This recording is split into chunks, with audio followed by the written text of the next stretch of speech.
What is up, beautiful people of the world? It's Stephanie Garcia here, and today I am going to talk about disappointment, I guess.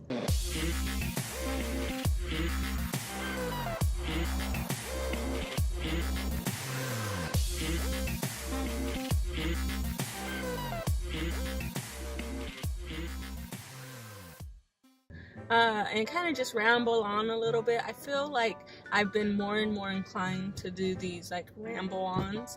I actually did one the other day that was like about 9 minutes, and I don't know if I'm gonna upload them yet or not. I mean, out of all of them, this one will probably get uploaded for sure. There's a couple others that I'm going to do. I'm not sure if I want to upload them because I don't know. People might take it the wrong way, I guess. It's not politically correct. No, I don't know. Anyways, today I want to talk about disappointment, and the reason why I want to talk about disappointment is because all year I have been hiring people to like work on different house projects, and I'm a do-it-yourselfer person, and so I'm the type of person, like if there's a house project that I want done, I will look up like many steps on how to do it, and that's because I plan on doing it myself. If I don't plan on doing it myself, I leave that in the capable hands of whoever I hire. And so I have pretty high expectations for that.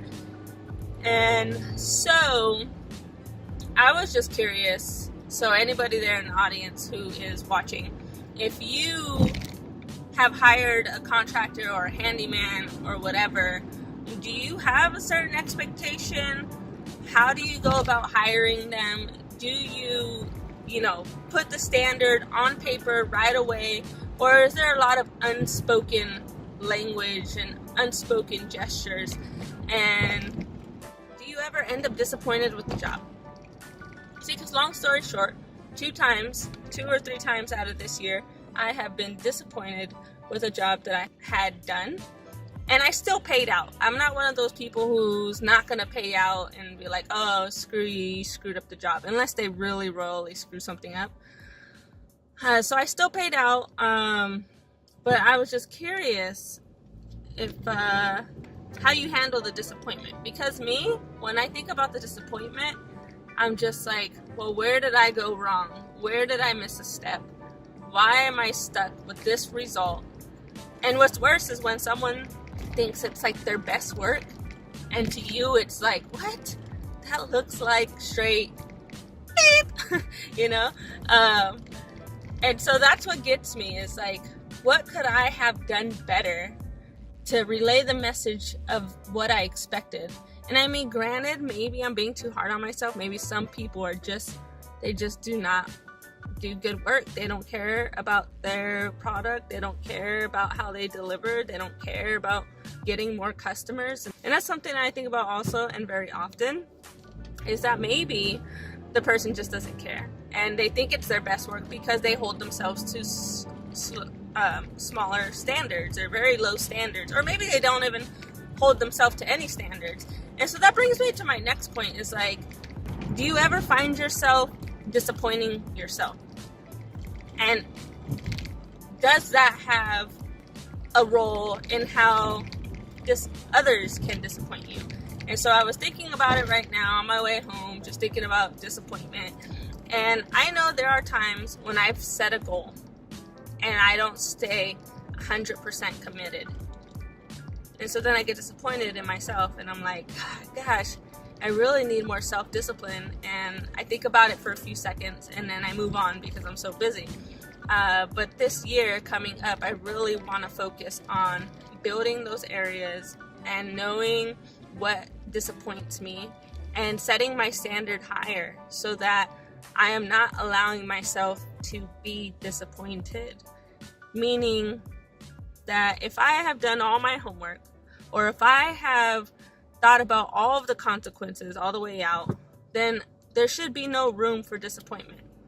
And if I am 100% committed.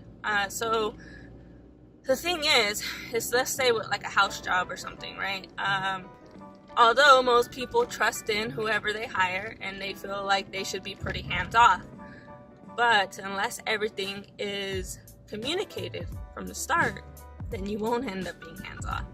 And what I find is quality. Some people just do not do quality work.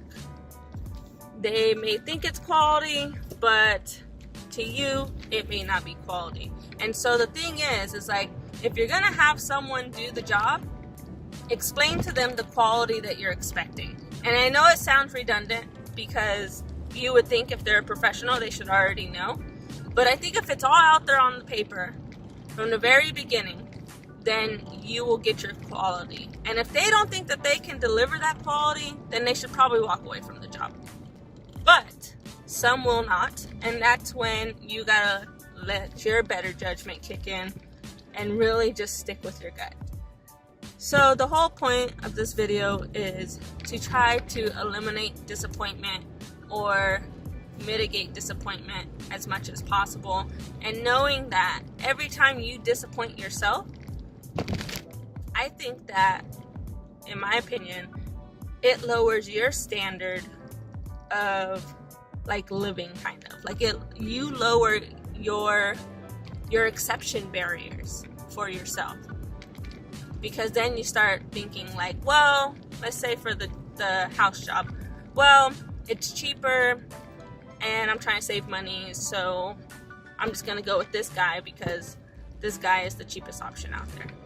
But really, if you held yourself to certain standards, as you should, then you wouldn't have accepted that kind of work or that kind of standards regardless. I mean, don't get me wrong, you always want to get quotes from different people and find one that really is going to do the best work. And I'm going to do another video on picking a handyman and just different questions that you should ask them so that you're not disappointed by a handyman.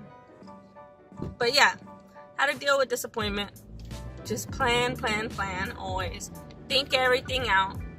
Don't make super quick impulse decisions.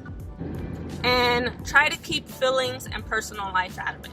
And I guess that's why I'm disappointed in some of my decisions I've made this year, is that I have let feelings and personal life interfere with my better business thinking.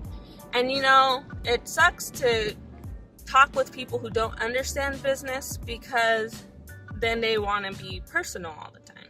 And eventually a business relationship does turn kind of personal, because you are say the person is doing a really good service, then you're like, you want to give them everything you have if you're that kind of person. You know, like I had one guy who just gave exceptional service. He answered all my questions before I even had to ask them.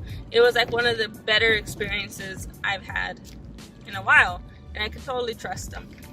And the thing with that was I asked lots of questions. See, what I find is that sometimes when I let personal feelings come in, I don't ask a lot of questions. I have these unspoken expectations, which then leads to disappointment.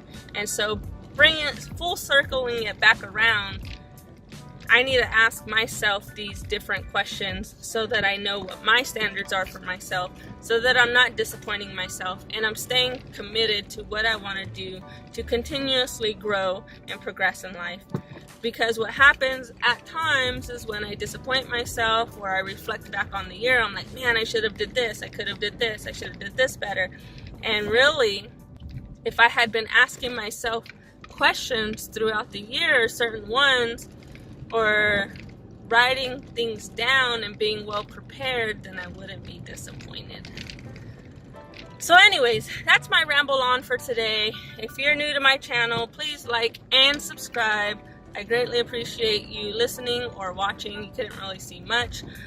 Please like, subscribe. I think I already said that. Have a great day. Bye.